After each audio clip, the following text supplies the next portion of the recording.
अर्चना करे અને ભાગવત એ બધા પુરાણોનો સાર, ભાગવત એ બધા વેદોનો સાર,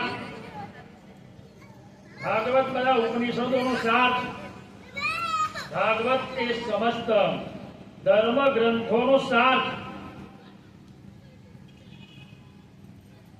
17 પુરાણો વેદ વ્યાસે લખ્યા, છતાંય એમના મનને શાંતિ ન થઈ, દુઃખી થયા, ખિન્ન થયા, હતાશ થયા.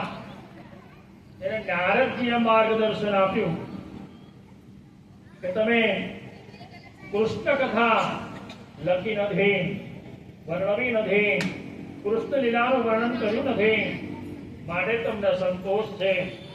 ત્યારે છેલ્લો નિચોડ સમસ્ત ધર્મ ગ્રંથોનો વેદ વ્યાસજીએ 18મા પુરાણમાં ભાગવતજીમાં મૂકી દીધું.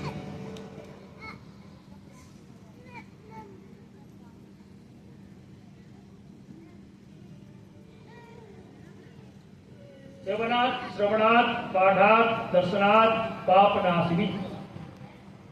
ભાગવતજીનું સેવન કરો, ભાગવતજીના દર્શન કરો, ભાગવતજીનું પૂજન કરો, ભાગવતજીને નમસ્કાર કરો કે ભાગવતજીની કથા શ્રવણ કરો. એ સમસ્ત રીતે બધી રીતે કલ્યાણ કરનારી કથા છે.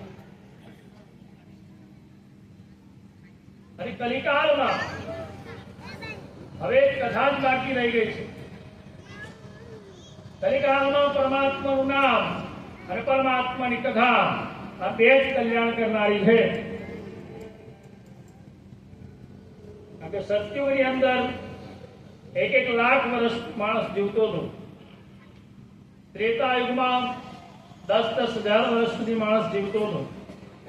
દ્વાપર યુગમાં 1000 વર્ષનું આયુષ્ય હતું.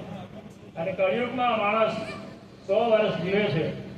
અને એમાં અડધી જિંદગી તો ઊંઘવામાં, ખાવા પીવામાં, ભોગવવામાં પૂરી થઈ જાય. તો હવે ઓછા સમયમાં કલ્યાણ થાય એવો કયો માર્ગ? તો કથાનો માર્ગ, પરમાત્માનું નામનો માર્ગ. ગમે તે એક કથા લઈ લો, ગમે તે એક નામ લઈ લો, તો પણ કલ્યાણ કરનારી. કશું ના આવડે તો આપણા સદગુરુદેવ રામ રામ કરે છે ને, જ્યારે બેસીએ અમે